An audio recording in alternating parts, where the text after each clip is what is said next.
어떤 교회에서 주일학교 한 학생이 목사님 설교를 듣게 됐습니다. 그런데 설교를 잘 듣고는 이 아이가 나중에 목사님께 질문을 했대요. 목사님은 하나님을 보셨나요? 그러니까 목사님이 아니 왜? 라고 그렇게 물으시니까 목사님은 꼭 하나님 보신 것처럼 말씀해서요. 안 보셨는데 어떻게 보신 것처럼 그렇게 말씀을 하시느냐고 얘기를 했다는 거예요. 그리고 이제 목사님이 잠시 생각하더니 이렇게 대답을 하셨더랍니다. 내가 하나님을 본 적은 없지만 하나님을 직접 만나거나 하나님의 음성을 직접 듣거나 또 하나님을 본 사람들이 내게 말해줬거든. 그래서 내가 그렇게 얘기를 하는 거지. 그래요. 참 지혜로운 답변이죠. 또 실제로 그렇습니다. 여러분, 우리가 직접 하나님을 만났습니까? 하나님을 내 눈으로 우리가 봐서 믿는 것은 아니거든요. 우리나라에 옛날에 우리 조선시대에 이순신 장군이 계셨잖아요. 근데 이순신 장군 여러분 다 만나봤어요? 여러분 다 만나보고 이순신 장군 우리나라 살아계신 분이었다라고 그렇게 여러분 믿고 있습니까? 아니잖아요. 그렇죠? 이순신 장군을 잘 알고 그분을 만나고 여러 가지 역사적 자료들에 의해서 우리나라에 이순신 장군이라는 분이 계셨는데 이렇게 전투에서 큰 승리를 거두고 그래서 우리가 아는 거 아니겠습니까? 그렇죠? 그렇습니다. 우리가 직접 하나님을 뵙지는 못했다 하더라도 하나님을 직접 만나고 하나님의 음성을 듣고 그리고 또 하나님을 본 그런 사람들이 직접 말해준 것이 뭐예요? 성경책입니다. 그래요. 이 성경책에는 하나님의 음성을 다 들은 사람들이 그 음성을 직접 듣고 기록을 한 거예요. 그래서 오늘 이 에스겔 이 말씀도 에스겔이라는 선지자가 하나님의 음성을 직접 듣고 그리고 그것을 다 적어가지고 그래서 우리가 오늘 이렇게 읽어보는 것이다 하는 겁니다. 따라서 우리가 신앙생활을 할 때 내가 직접 만나고 직접 보지는 못했다 하더라도 하나님께서 성경을 통해서 말씀하셨으면 우리가 믿고 마음에 받아들일 수 있으시기를 바랍니다. 뿐만 아니라 또 하나님께서는 이것도 좀 부족할 것 같아서 우리에게 살아계신 하나님의 영, 성령을 주셨습니다. 그래서 그 성령이 내 안에 내주하심으로 하나님이 어떤 분인가를 내게 알려주시고 또 하나님의 마음, 하나님의 뜻이 어떤가를 우리에게 가르쳐 주시고 우리가 신앙생활을 어떻게 될지 우리를 인도해 주시기 때문에 그래서 우리는 성령님을 통해서 우리는 하나님을 믿게 되고 하나님을 더 자세히 알게 된다 하는 것입니다. 그래서 늘 성령님의 말씀을 주의 깊게 듣고 그 말씀대로 따라 사는 모두가 되시기를 간절히 바랍니다. 자, 그렇다면 우리 주위에 있는 많은 사람들이 우리가 믿고 있는 하나님이 어떤 분인가를 알려면 어떻게 되겠느냐 하는 거예요. 이게 참 중요하겠죠. 첫 번째로 우리의 개인의 감정을 극복할 수 있어야 된다 하는 겁니다. 16절입니다. 인자야, 내가 내 눈에 기뻐하는 것을 한 번 쳐서 빼앗으리니 너는 슬퍼하거나 울거나 눈물을 흘리거나 하지 말며라고 말씀하고 있어요. 자, 그럼 여기서 인자야 그런 사람 이제 하나님께서 에스겔에게 하신 말씀이죠. 그런데 내 눈에 기뻐하는 거 이게 뭘까요? 에스겔이 정말 기뻐하고 소중히 여기는 게 뭘까요? 다름 아니라 에스겔의 아내입니다. 에스겔의 아내를 내가 빼앗겠다 하는 거예요. 여러분 이때 에스겔의 나이가 34살입니다. 자, 34살이면 그 아내의 나이도 엇비슷하겠죠? 뭐 30대 초반이나 아니면 20대 후반일 수도 있겠습니다. 분명한 것은 젊다는 거예요. 근데 그 아내가 하나님께서 아무런 이 아내가 잘못하거나 한 것이 없는데 갑자기 쳐서 데려가시겠다는 거예요. 근데 이렇게 말씀하시고 그날 저녁에 하나님이 데려가 버리셨어요. 그러니 에스겔이요 얼마나 기가 막히겠습니까? 그렇죠? 뭔 잘못이 뚜렷이 있어서 그렇다 그러면은 그냥 받아들이기라도 할 텐데 갑자기 하나님께서 내 아내를 내가 오늘 밤에 데려가겠다. 그러고는 갑자기 쳐서 데려가신 거예요. 얼마나 큰 슬픔과 얼마나 큰 고통이 있었겠습니까? 그런데 하나님 또 뭐라고 말씀하냐면은 울거나 슬퍼하거나 애통해하지 말아라. 너는 네가 평상시에 하던 일을 그대로 해 라고 말씀하시는. 어떻게 사람이 그럴 수가 있어요? 여러분이 에스겔이 무슨 아주 냉혈인간이라서 그렇게 하는 겁니까? 아니면 너무 무정하고 무자비해서 그렇게 하는 겁니까? 아니에요. 마음이 얼마나 찢어졌듯이 아팠겠어요. 얼마나 큰 충격과 고통이 있었겠어요. 그런데 하나님께서 하지 말아라 그렇게 하시니 에스겔은 순종하고 그렇게 할 수밖에 없었다 하는 겁니다. 이게 바로 뭐예요? 하나님의 일을 하는 사람, 또 우리 하나님을 믿고 하나님 의지하면서 사는 사람들은 하나님께서 어떤 때는 우리의 감정까지도 절제하라 그럼 우리가 절제할 수 있어야 된다는 거예요. 표현하지 말아라 그러면은 표현하지 않아야 되는 거예요. 대표적으로 성경에 그런 인물이 또 하나가 있죠. 아브라함입니다. 이 아브라함은 100세가 돼서 하나님께서 독자 이삭을 주셨어요. 얼마나 감사합니까? 얼마나 애지중지 그 이삭을 귀엽고 사랑스럽게 했겠어요. 그런데 어느 날 갑자기 하나님께서 내 아들 독자 이삭을 번제로 바쳐라 라고 말씀하는 거예요. 이야, 어떻게 사람이 100세나 돼서 얻은 그 아들 하나를 하나님 앞에 각을 떠가지고 불을 태워서 번제로 그렇게 제사로 바칠 수가 있겠느냐. 아니 그러려면 주시지나 말지. 아니 주시고는 왜 또 아들을 그렇게 하나님 앞에 번제로 드리라고 그렇게 말씀하십니까? 웬만한 사람 같으면 따지고 못해요. 아마 난리를 쳤을 거예요. 그런데 아브라함은 그런 개인 감정, 또 왜 그런지 알 수가 없어요. 왜 하나님이 그래서 그렇게 하시는지 설명이 없어요. 그럼에도 불구하고 아브라함은 순종을 합니다. 왜요? 하나님이 하라 하시니까. 거긴 하나님이 뜻이 있지 않겠는가 이를 생각하고 절대 순종하는 자세를 보입니다. 그래서 하나님께서 아브라함을 얼마나 귀히 여기시냐면, 왜요? 하나님의 말씀이라면 그 어떤 것이라도 순종하고자 하는 그의 자세를 보였기 때문에 그렇다 하는 거예요. 여러분, 하나님께서 우리에게 얼마나 많은 것들을 주시고 또 주시고 계십니까? 그렇죠? 아멘을 안 하시는 거 보니까 생각을 많이 해봐야 될 것 같아요. 하나님이 나에게 뭘 주셨나? 안 해요. 지금 여러분이 가지고 있는 모든 것을 다 하나님이 주신 겁니다. 우리 정말 그거 생각하면 늘 감사해야 되는 거예요. 근데 우리가 주실 때 또 주신 것에 대해서 감사만 할 뿐만 아니라 하나님이 너 내게 그걸 다오 라고 말씀하실 때는 드릴 수 있어야 됩니다. 그래야 그것이 하나님에 대해서 주인됨을 인정하는 거예요. 언제든지 하나님이 무엇이든지 여러분에게 달라 그러면은 기꺼이 드릴 수 있기를 바랍니다. 그래요. 바로 그때에 그 사람의 진짜 신앙이 나타나는 거예요. 평상시 받을 때는 몰라요. 다 은혜고 다 감사하다 그래요. 그런데 너 그거 다시 내놔 하고 하나님이 달라고 그러거나 뺏어가실 때는요, 우리 태도가 달라질 수가 있습니다. 그렇죠? 여러분, 우리가 하나님께서 아브라함에게 독자 이삭을 바치라고 할 때도 하나님이 독자 이삭이 필요해서 달라고 그러신 게 아니에요. 시험이었습니다. 테스트란 말이죠. 그렇기 때문에 하나님이 종종 우리를 시험하시기 위해서 정말 우리가 소중히 여기고 정말 우리가 사랑하는 것들을 달라 그러실 때가 있어요. 여러분, 그때 기꺼이 하나님 앞에 드릴 수 있는 데까지 나아갈 수 있기를 바랍니다. 그게 진짜 신앙이에요. 그때 그 사람의 진면목을 알 수가 있어요. 그때 정말 이 사람이 하나님을 어떻게 사랑하는지, 정말 이 사람이 하나님을 어떻게 믿는지 그거를 알 수가 있다 하는 겁니다. 그래요.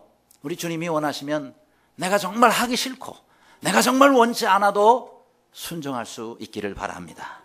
우리 하나님이 그걸 원하시는 거예요. 지금 에스겔의 마음은 천갈래 만갈래로 찢어집니다. 근데 이건 시험도 아니에요. 지금 이 에스겔에게 하나님께서 아내를 데려가신 건 시험도 아니에요. 이거는 뭐냐? 하나님께서 이스라엘 백성들에 대해서 하시고자 하는 말씀이 있기 때문에 그러는 거예요. 그래서 이런 일이 닥쳤을 때 이해가 안 가더라도 내 감정을 앞세우지 말고 하나님 앞에 하나님 말씀을 앞세우시기를 바랍니다. 에스겔은 하나님의 말씀을 앞세웠어요. 그렇기 때문에 내 감정을 드러내지 아니하고 하나님 말씀대로 순종했다 하는 겁니다. 왜 그럴까요?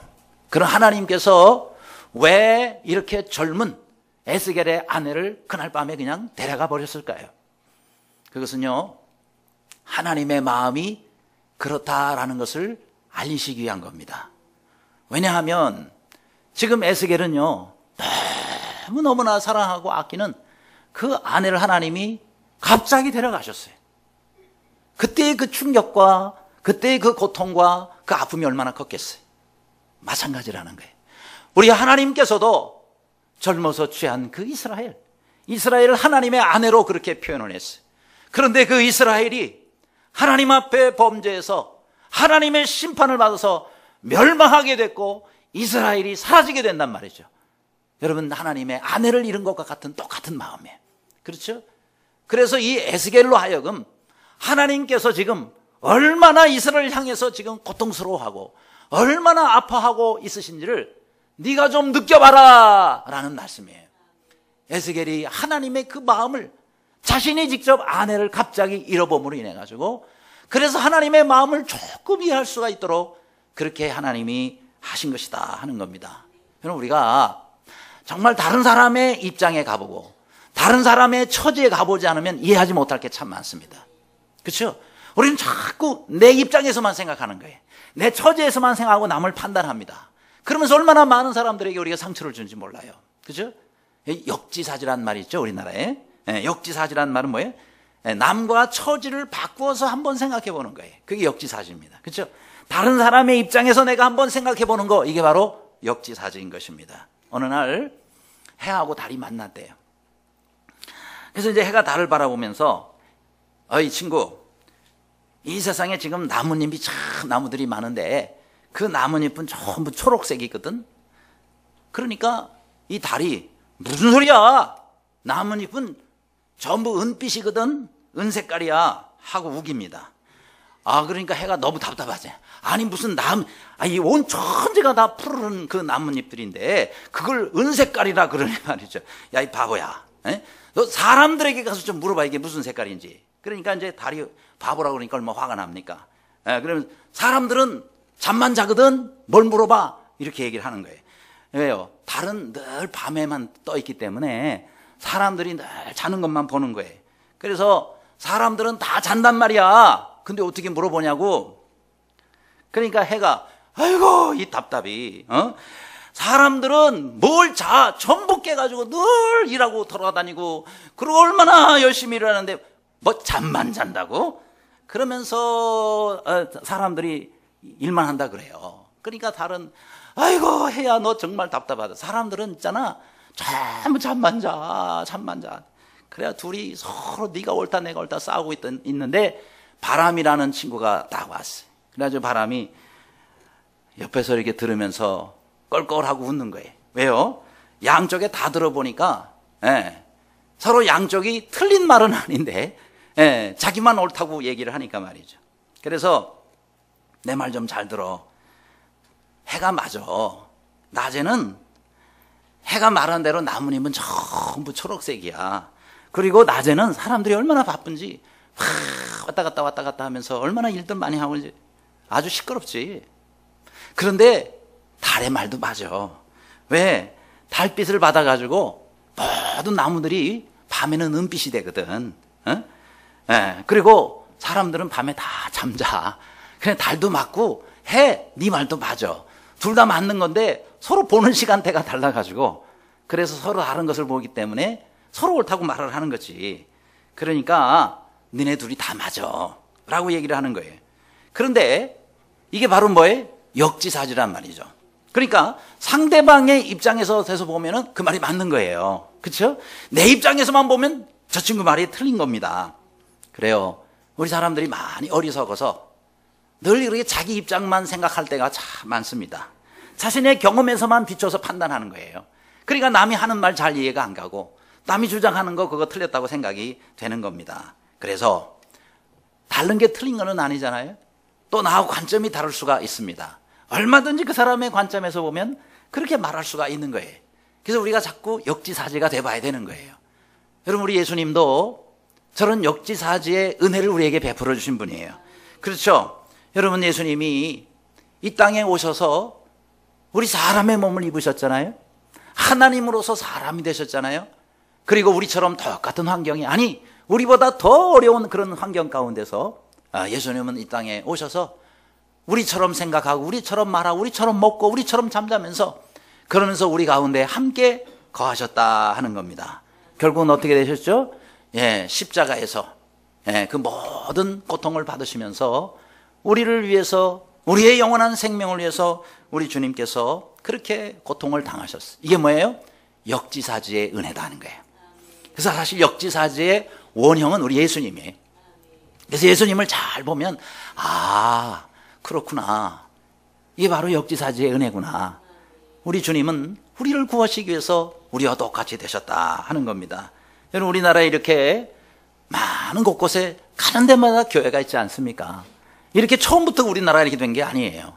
우리나라 초창기에 선교사님들이 오셔서 참 많은 어려움을 겪고 선교했기 때문에 오늘날 우리가 이렇게 은혜롭게 신앙생활을 할 수 있게 되게 된 것입니다. 근데 선교사님들이요, 우리나라에 와서 정말 힘든 게 세 가지가 있었대. 그걸 3S라고 그래요. 3S 때문에 힘들어했어. 뭐 때문에 힘들었냐면, 첫째, 저기 나온 대로 스모크, 연기 때문에 힘들었대. 뭔 연기냐? 지금이야 뭐 집에 여러 가지 전기로 뭐 다른 장치로 보일러로 해서 우리가 따뜻하게도 지내고 시원하게도 지내고 그러지만은 우리나라 옛날에 겨울에는요, 얼마나 추웠어요. 그래서 집마다 전부 나무에다가 나무로 아궁이에 불을 뗐다고요. 그러면 그 연기가 말이죠, 방 안으로 들어와가지고 항상 이 연기 때문에 힘들었다. 막 눈이 맵고 코가 맵고 말이죠. 예, 선교사님들이 그런 환경에서 하지 않았기 때문에 우리나라의 그 방에 불 때는 이 문화에 너무 힘들었다는 거예요. 그 다음에 두 번째 힘든 건 뭐였냐면은 스멜입니다. 즉 냄새 때문에 힘들어요. 무슨 냄새 때문에 했냐면 집집마다 처음 메주를 달아놓고 그걸 말렸다는 거예요. 이 메주가요, 이게 콩 삭는 냄새가, 야, 우리는 익숙해가지고 고소하다 그러지만은 서양 사람들은 그 냄새 맡으면요 얼마나 힘들어했는지 모른대요. 또 세 번째 힘든 게 뭐냐면은 사운드입니다. 뭔 소리냐? 집집마다 전도한다고 선교한다고 하면은 개들이 뛰어나와 왕왕왕왕 되니까 개 짖는 소리가 이게 보통 힘든 게 아니에요. 밤에도 개들이 짖어 쌌지. 그 다음에 또 뭐 동네마다 굿한다고 쿵작쿵작쿵작 하고 그 굿하는 소리, 이런 소리 때문에 또 힘들었다는 거예요. 그러니까 우리는요, 우리끼리 있으면 몰라요. 그런데 이제 외국에 있는 사람이 딱 와서 보면 한국 사람한테서 냄새가 난대요. 뭔 냄새 나니까 마늘 냄새가 난대요. 우리는 안 나요. 안 나는데 서양 사람들은 그래서 절대 아침에 이렇게 외국에서 공부할 때 김치 먹고 가면 안 된다 그러잖아요. 왜냐하면 김치 속에 있는 마늘 때문에 다들 힘들어요. 막 또 이렇게 트름까지 하면 막 다들 그냥 일어나가지고 야 너하고 못 있어요. 이래 된단 말이에요. 그럼 자기들은 냄새 안 나나? 뭐 자기들은 다 노린내 나고 있는데. 근데 그 사람들은 또 향수를 또 이렇게 뿌려요. 그래가지고 그 냄새가 잘 안 날 뿐이지, 향수를 이렇게 해서 뿐이지, 자기들도 다 볶음 나면 다 냄새 나는 거 똑같습니다. 그러나 아무튼 우리나라에 와가지고 이런 것 때문에 고생하면서 복음을 전했다는 거예요. 여러분, 그들이, 선교사님들이 역지사지의 은혜로 우리 가운데 와서 이런 고생을 안 하셨으면 오늘날 우리가 어떻게 이런 가운데서 신앙생활을 하겠느냐. 따라서 여러분, 우리가 다른 사람의 입장에서 항상 생각해보고 다른 사람의 관점에서 생각해서, 그래서 우리가 주님의 은혜를 다시 한번 감사하고 우리도 역지사지의 은혜를 베풀 수 있는 그런 모두가 되시기를 간절히 바랍니다. 두 번째로, 하나님을 증거하는 사람은 자기 부정의 길을 걸어야 된다 그랬습니다. 자, 16절에 이어서 17절도 말씀하죠. 너는 슬퍼하거나 울거나 눈물을 흘리거나 하지 말고 죽은 자들을 위하여 슬퍼하지 말고 조용히 탄식하며 수건으로 머리를 동이고 발에 신을 신고 입술을 가리지 말고 사람이 초상집에서 먹는 음식물을 먹지 말라 하신지라 그랬습니다. 자, 그러면 지금 이 에스겔은 이스라엘 사람들 때문에, 이스라엘 백성들에게 하나님의 뜻을, 하나님이 어떤 마음인가를 전하도록 하기 위해서 자신의 아내가 희생되는 아픔을 겪어야 했습니다. 자, 이제 하나님의 심판이 이스라엘에게 임하죠. 그런데 슬퍼할 겨를도 없이 그들이 망하게 되는 것을 알려야 되는 거예요. 그래서 이 에스겔은 두 가지 고난을 겪죠. 한 가지는 자기 아내가 젊어서 죽었어야 된다는, 갑자기. 두 번째는 그 슬픔을 표현하지 않고 끝까지 자기의 그냥 본연의 임무만 했어야 된다는 거. 자, 이런 두 가지가 큰 그에게는 고통이 될 수가 있었습니다. 그러면 웬만한 사람 같으면 어떻게 했을까요? 아마 저 욥의 아내처럼 차라리 그딴 하나님 원망하고 죽어버리라고 아마 이랬을지도 모릅니다. 그런데 에스겔은 그렇게 하지 않았습니다. 또 하나님께 따지고 도대체 하나님 내가 뭘 잘못했다고 내게 이런 고난을 주십니까? 그래 하지 않았어요.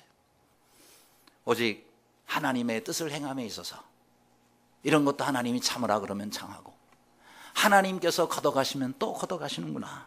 이거 뭐예요? 철저하게 자신을 부인하는 사람만 이런 고난을 감당할 수가 있습니다. 그러니까요, 우리가 신앙생활은 자기 부인이에요. 나를 부인하지 않으면은 여러분 우리가 신앙생활을 잘할 수가 없습니다. 왜냐하면 하나부터 열까지 우리는 늘 주변에서 많은 사람들과 어울려 살아갈 때에 내가 하고 싶은 말 다 못해요. 내가 하고 싶은 행동 다 못합니다. 절제도 해야 되고 어떤 때는 하지 말아야 될 말은 정말 내가 끝까지 참을 수 있어야 되는 거예요. 사도 바울이 그랬잖아요. 따라 하시길래요. 나는 날마다 죽노라. 그게 무슨 말이죠? 날마다 돌아가신다는 거예요? 날마다 자기 자신을 십자가에 못 박는다는 겁니다. 날마다 죽는다는 거예요. 그래서 갈라디아 2장 10절에도 내가 그리스도와 함께 십자가에 못 박았네. 그런즉 이제는 내가 산 것이 아니라 오직 내 안에 그리스도께서 사신 것이라 라고 그렇게 말씀하고 있습니다. 날마다 십자가에 자기 자신을 못 박아야 된다 하는 겁니다. 그래요. 여러분 우리가 나를 부인해야 우리 주님이 드러나는 거예요. 내가 죽어야 하나님이 여러분 영광을 받으시는 거예요. 재물이 그렇잖아요. 우리가 하나님 앞에 제사 지낼 때 재물이 살아있으면 어떻게 돼요?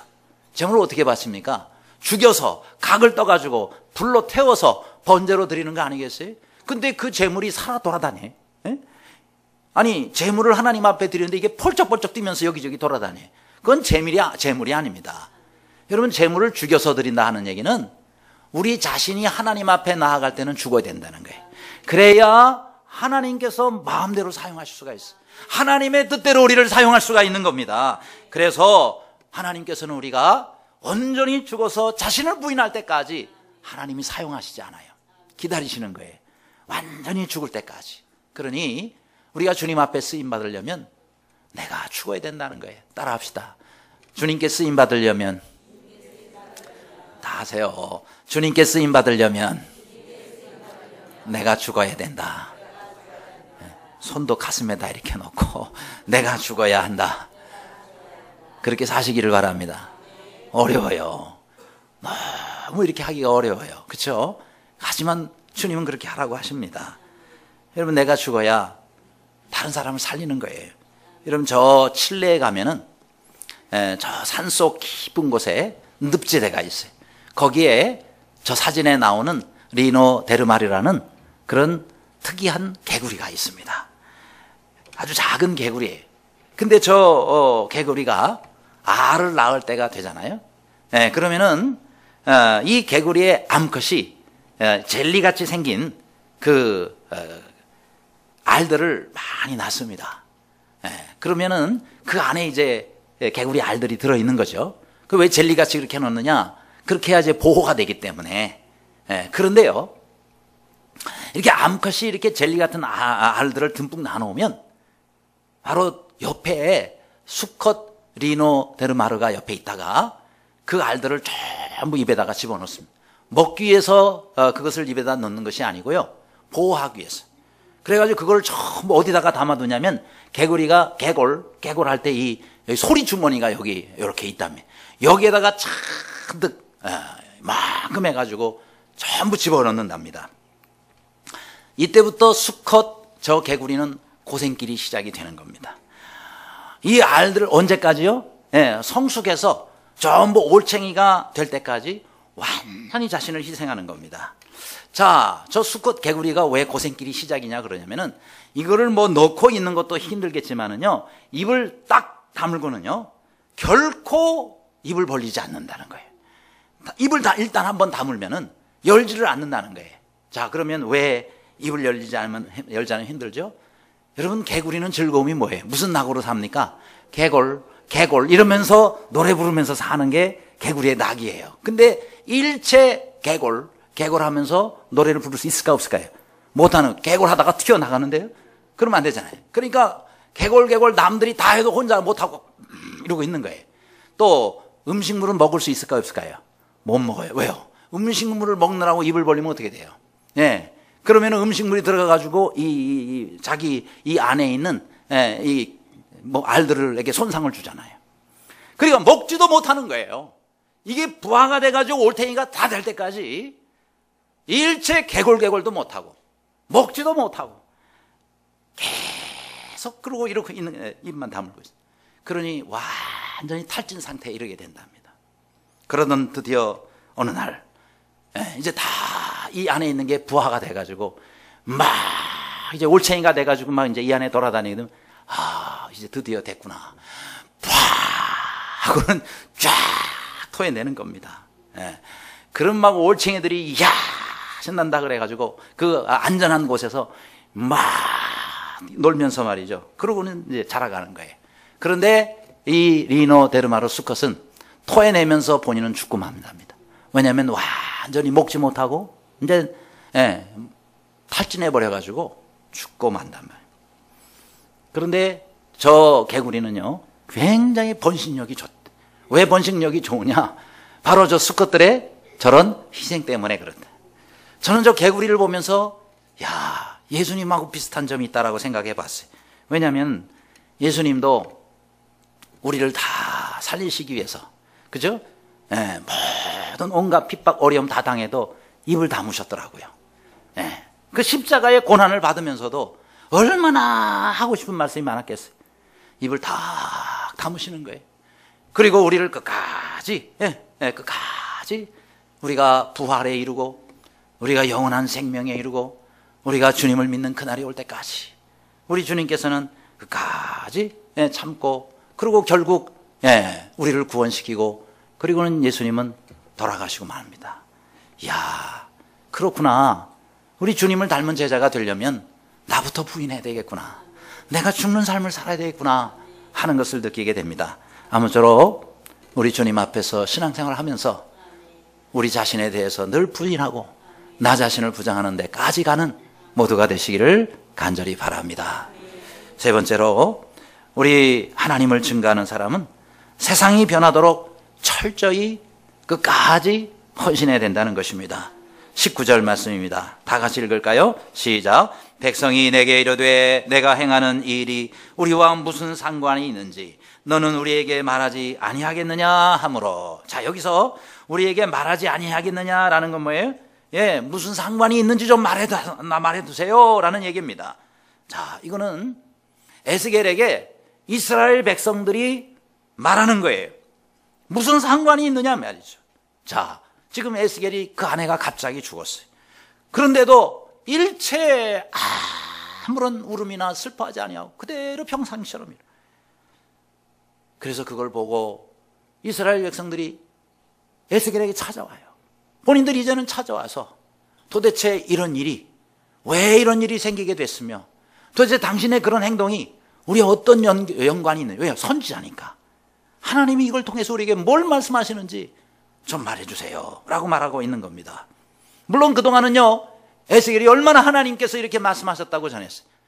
근데 헛방귀도 안 끼는 거예요.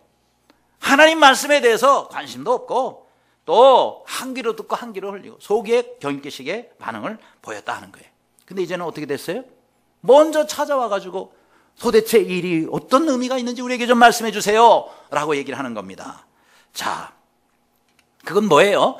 이 에스겔 선지자의 그런 행동과 끝까지 하나님 앞에 순종하는 그런 행동을 통해서 사람들이 이제는 하나님께 대해서 관심을 갖게 되고 그러면서 당신에게 하나님이 뭐라고 말씀하시는지 그 뜻을 우리에게 좀 알려주세요 라고 말하고 있는 겁니다. 그래서 그런지요 바로 이 사건 이후로부터는 이스라엘에 대한 하나님의 책망의 말씀이나 또 이스라엘에 대한 하나님의 심판이 전혀 성경에 나오지 않고 있다는 사실입니다. 이스라엘 사람들이 에스겔의 이런 행동을 통해서 변화가 됐다는 거예요. 자, 우리가 이것을 통해서 배울 것은 무엇입니까? 우리 성도들이 하나님을 믿되 하나님 말씀에 온전히 순종하자는 거예요. 끝까지 우리가 헌신하고 순종할 때 사람들이 우리에 대해서 우리의 말에 대해서 귀를 기울인다는 거예요. 물론 사람들은요 안 믿는 사람들은 믿는 사람들이 예수님에 대해서 얘기하거나 성경에 대해서 얘기하거나 하나님에 대해서 얘기할 때 안 들으려고 그래요. 관심이 없어요. 그런 얘기 하려면 나한테 오지 말라고. 아주 말도 꺼내지 말라. 아주 싫어합니다. 그죠? 그런데요, 인내하고 끝까지 우리가 하나님 앞에 헌신하고 살 때 그들이 마음속에 변화가 일어나기 시작합니다. 야, 저 사람이 저렇게 하는 걸 보니까 하나님이 계신가 봐. 잠깐 좀 나한테 하나님이 어떤 분인지 얘기를 해달라고 찾아옵니다. 저도 그랬어요. 군대에서 많이 고생스러운 일을 할 때에 저희 동기들이 저를 찾아왔어요. 네가 믿고 있는 하나님을 나도 믿고 싶다고. 네가 믿는 하나님이 어떤 분인지 내게 좀 알려달라고. 물론 다 그런 게 아니에요. 근데 아주 소수가 그래요. 여러분, 대다수의 사람들은 그래도 관심이 없어요. 그렇죠? 여러분, 그래도 낙심하지 않기를 바랍니다. 네, 포기하지 않기를 바랍니다. 왜요? 언젠가는 우리 가까이 있는 사람들이요, 우리에게 듣고 싶어서 네가 믿는 하나님에 대해서 나한테 좀 가르쳐줘 하고 찾아올 때가 있다는 겁니다. 우리는 하나님 앞에 인내하고, 그리고 하나님이 내게 가라 하신 그 길을 에스겔처럼 끝까지 순종하며 가야 되겠습니다. 물론 시간이 걸려요. 여러분, 가까이에 있는 사람들일수록 훨씬 더 전도하기가 어렵죠. 왜요? 그들은 우리의 말을 듣고 생각하는 사람들이 아니기 때문에. 그래서 우리의 행동을 보는 거예요. 그것도 하루 이틀 보는 게 아닙니다. 몇 년을 지켜봅니다. 지켜보고, 야, 참 진실한 친구구나. 야, 저 친구를 보니까 하나님 계신 것 같아. 그래서 생각하고 우리에게 먼저 다가온다 하는 겁니다. 따라서 너무 서둘지 말고, 조급하게 마음 먹지 말고, 기도하며 준비하면서 사시는 모두가 되시기를 바랍니다. 그래서 안 되면요, 하나님 앞에 나와서 그냥 울으세요. 하나님, 아무래도 안 됩니다. 안 됩니다. 그냥 울으세요. 따라합시다. 안 되면 울자. 어떡하겠어요, 우리가. 그렇잖아요. 어떤 목사님이 얼마 전 간증하는 걸 들었어요. 그 목사님에게 할머니, 할아버지가 찾아와 가지고요, 목사님, 우리 좀 교회 좀 다니고 싶습니다. 교회를 나오려고 그러는데 어떻게, 언제 뭐 예배가 있고 뭐 언제 뭐가 있는지, 어떻게 내가 믿어야 되는지 좀 가르쳐 주세요. 그리고요, 다음 주에 우리 집에로 좀 와주세요. 왜요? 우리 집에 교회 갈 사람들이 또 여럿이 있습니다. 그래서 그 다음 주에 목사님 찾아가 보니까 6명이 기다리고 있더래요. 그래가지고 6명 다 교회로 모시고 와가지고 그 자녀들 중에 한 사람이 교회 성가대 지휘기를 지금 하고 계시대. 그런데 어떻게 해서 교회를 이렇게 나오시려고 생각하게 되셨습니까? 그러니까 그 할아버지가 그렇대. 우리 집이 여기 교회에 가까운 데로, 다른 데 멀리 살다가 가까운 데로 이사를 왔는데, 이사를 왔으니까 우리 딸이, 시집간 딸이, 이사 갔으니 당연히 한번 찾아올 거 아니겠습니까? 와가지고는요, 계속 울더래요. 야야, 왜 우냐? 그러니까 우리 엄마 아빠 지옥 가는데, 우리 엄마 아빠 지옥 가는데 내가 뭐하러 살아? 우리 엄마 아빠 죽으면 지옥 갈 텐데, 지옥 갈 텐데, 지옥. 그러면서 2시간을 울더래요. 2시간을. 그러니 참 그렇게 울 때에 그 아버지 어머니가 마음이 얼마나 안 좋겠어요. 그래가지고 알았다. 그렇게 네가 소원이라면 내가 교회 가주마. 그래가지고는 6명이 다 교회를 다 나오게 됐다는 거예요. 그래서 그 목사님 하시는 말씀이, 여자들은 우는 게 무기이기 때문에 안 되면 울으라는 거예요. 그렇잖아요. 여러분, 결혼한 다음에도 여자분들이 너무 강한 척하고 너무 아는 척하면은 남자들이 별로 좋아하지 않습니다. 그저 힘센 거는 남자한테 다 맡기고, 그렇잖아요. 여성들은 그저 약한 모습으로 나 못한다 그러고 그냥 안 되고 무조건 울고, 개미 한 마리라서 여보 개미 그래서 막 울으래요. 그럼 남자들이 막 해가지고 이렇게 해서 이렇게, 그러면 남자들이 내가 그래도 집안에 뭐 개미 한 마리가 뭐, 근데 남편 없을 때는 자기가 때려잡으래요. 때려잡으래. 예, 그러나 남편이 있어요. 여보, 개미 그러면서 막 울으라는 거예요. 야, 그것도 괜찮은 방법 같아요. 예, 아무튼 우리가 하나님 앞에서, 그죠? 우리가 하나님 앞에서 뭔 대단한 힘이 있고 뭘 알면 얼마나 알게. 제발 좀 똑똑한 척 좀 하지 마세요. 하나님 앞에서 똑똑한 척 하지 말고, 하나님 앞에서 뭐 잘난 척 하지 말고, 힘센 척 하지 말고, 하나님 나 못해요 하나님 도와주세요 하고 이렇게 우리도 자꾸 우세요. 그럼 하나님이 말이죠, 왜 안 해주시겠습니까? 전도도 우리가 이렇게 정말 이런 마음을 가지고 하면 하나님께서 열매를 주시지 않겠습니까? 그런 열매가 있기를 바랍니다. 끝으로 하나님을 증거하는 사람들은요, 필요할 때는 우리가 침묵도 할 수 있어야 된다 그랬어요. 27절 다 같이 읽습니다. 시작. 그날에 내 입이 열려서 도피한 자에게 말하고 다시는 잠잠하지 아니하리라. 이같이 너는 그들에게 표징이 되고 그들은 내가 여호와인 줄 알리라. 아멘. 자, 여기서 그들은 내가 여호와인 줄 알리라. 우리가 우리 주위에 있는 사람들에게 내가 믿는 하나님이 어떤 분인지 알려야 될 텐데 말이죠. 근데 여기서 그날이 나옵니다. 그날이 중요합니다. 어떤 날이냐? 예루살렘이 이제 멸망을 하게 돼요. 근데 멸망을 할 때에 많은 사람들이 이제 죽게 되고, 그리고 일부가 살아남는데 그 살아남는 사람들이 바벨론으로 포로로 다시 잡혀옵니다. 그 사람들이 바벨론으로 오는 바로 그날을 말하는 거예요. 자, 그날에는 에스겔 보고 입을 열어라 그랬어요. 입을 열어서 하나님께서 그동안 이스라엘에 대해서 무슨 말씀하셨는지 네가 증거하라. 그런데 그들이 올 때까지는요, 에스겔이 입을 닫고 있는 거예요. 몇 년 동안? 7년 동안이나. 7년 동안이나 그는 말을 하지 않고 기다렸다는 겁니다. 그렇습니다. 여러분, 선지자라면요, 말을 해야 되는 거예요. 그런데 하나님께서는 선지자가 항상 말하라 그러지 않았어요. 하나님이 말씀을 주실 때는 말을 해야 돼요. 하기 싫어도 해야 되고, 그 말하다가 죽어도 해야 됩니다. 그런데 하나님께서 침묵하실 때는 너도 침묵해야 된다는 거예요. 하나님이 가만히 계시는데 왜 말하냐 이 말이에요. 선지자는요, 하나님의 입을 대신하는 사람이에요. 그러니까 하나님께서 말씀을 안 하실 때는 7년이고 70년이고 기다려야 되는 거예요. 근데 하나님 말씀하시면은 바로 가서 증거해야 되는 거예요. 그래서 그 경우에 따라서는요, 우리가 말을 어떤 때는 하는 것도 하나님의 뜻이지만 어떤 때는 침묵하는 것도 하나님의 뜻이다 이 말이죠. 그렇죠? 여러분, 하나님이요, 침묵하실 때가 더 무섭다는 거 아세요? 부모가 그러잖아요. 자녀들을 혼낼 때도 말씀을 그래도 하실 때는 그래도 나아요. 왜요? 그 마음을, 그 뜻을 알 수가 있으니까. 근데 부모가 너 그럼 네 마음대로 해 해가지고 그 다음부터 일체 말을 안 해버리잖아요. 굉장히 무서운 겁니다. 그때부터는. 왜요? 어떤 일이 벌어질지 몰라요. 부부싸움 할 때도 마찬가지예요. 이제부터 당신 마음대로 해요. 그러고는 입을 딱 닫아버리면 그때부터가 무서워지는 겁니다. 말을 할 때는 그래도 분위기가 괜찮은 거예요. 그러나 말을 이제부터 안 한다 그러면은요, 뭔 일이 일어날지 몰라요. 그러니까 그때부터가 무서운 거예요. 하나님도 우리에게 말씀하실 때는 그래도 분위기가 좋은 거라니까요. 근데 하나님께서 딱 입을 닫아버리세요. 뭐만 남은 거예요? 이제는 심판만 남은 거예요. 이게 무서운 거죠. 그래, 우리가 항상 말을 해야만 좋은 것이 아니고요, 어떤 때는 정말 침묵해야지 더 좋을 때가 있습니다. 그럼 언제 우리가 침묵하죠? 꼭 해야 할 말이 없을 때는 침묵하시기 바랍니다.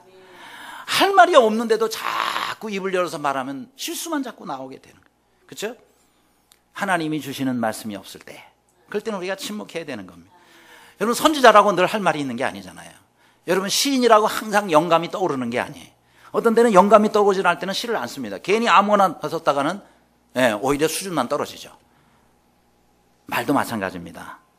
하나님께서 우리에게 주시는 말씀이 없을 때는 입을 다물고 가만히 있는 게 제일 좋아요. 또 사람들이 안 들으려고 할 때는 또 말하지 말아야 됩니다. 또 깊이 생각할 필요가 있을 때, 우리가 어떤 일을 할 때는 말을 할 때 깊이 생각해야지 되잖아요. 그렇죠? 생각하지 않고 말이 앞서 나가니까 실수가 되고 여러 사람들에게 상처가 되고 그런 것 아니겠습니까? 그래서 우리는 종종 내가 무슨 말을 해야 될까 먼저 생각을 깊이 하고, 그리고 우리가 말을 할 때 훨씬 더 우리는 바람직한 언어 생활을 할 수가 있다 하는 겁니다.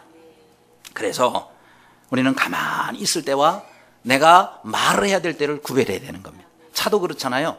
가야 할 때가 있고 서야 될 때가 있고, 좌회전해야 될 때가 있고 우회전해야 될 때가 있는 거예요. 그래서 기다려야 되는 거예요. 여러분 알버트 아인슈타인 박사 아시잖아요. 이분한테 한 학생이 질문했대요. 교수님, 어떻게 해서 교수님이 위대한 과학자가 될 수 있었는지 그 비결을 좀 알려주세요. 그랬대요. 그랬더니 알버트 아인슈타인 이분이 이렇게 대답을 하더랍니다. 위대한 과학자가 되려면 입은 적게 움직이고 머리는 많이 움직여야 돼. 그런 얘기를 한다는 거예요. 맞는 얘기 아닙니까? 연구하는 사람이 자꾸 돌아다니면서 말만 하고 다니고 그러면 언제 연구하냔 말이죠. 그렇죠? 그래 입은 적게 움직이고 머리를 많이 움직여야 좋은 연구 성과가 나오는 겁니다. 마찬가지예요. 여러분 사람이 자신의 일에 집중할 때는 말이 별로 필요가 없어요. 그런데 자신의 일을 집중하지 않고 괜히 남 쳐다보면서 남 흠만 잡는 거예요. 아유 저 사람 저게 문제야. 아이고 저 사람도 저게 문제야. 이러면서 남 저 흠만 보고 다니는데 무슨 일에 집중할 수가 있겠느냐 이 말이에요. 그래서 우리가 주님을 향해서 신앙생활하는 사람은 주님께 집중해야 되는 거예요. 주님께 집중하면요 남이 잘 안 보여요. 주님께 집중하면 내가 잘 보이는 거고 주님이 잘 보이는 거기 때문에 그렇습니다. 사람이 태어나서 말을 배우는 데는 2년 걸린다 그래요. 그런데 침묵을 배우는 데는 60년이 걸린대요. 훨씬 더 어려운 거예요. 그렇기 때문에 여러분 우리가 말을 하는 것도 중요하지만 여러분 우리가 침묵하는 것도 중요합니다. 그래서 침묵이 훨씬 더 어려운 겁니다. 따라서 하나님께서 우리에게 주시는 날 동안 우리는 우리 자신을 돌아보고 주님 앞에서 말을 적게 하는 훈련을 하면 좋겠어요. 잠언 10장 19절에 말이 많으면 허물을 면기 어려우나 그 입술을 제어하는 자는 지혜가 있느니라 그렇게 말씀했습니다. 우리가 받은 은혜 말로 다 쏟아놓지 말고 말을 절제해서 하나님께서 입을 좀 다물어라 그럴 때는 입도 좀 다물고 침묵하면서 그래서 주님의 뜻을 이루어가는 우리 모두가 되시기를 주님의 이름으로 축원합니다. 기도하겠습니다.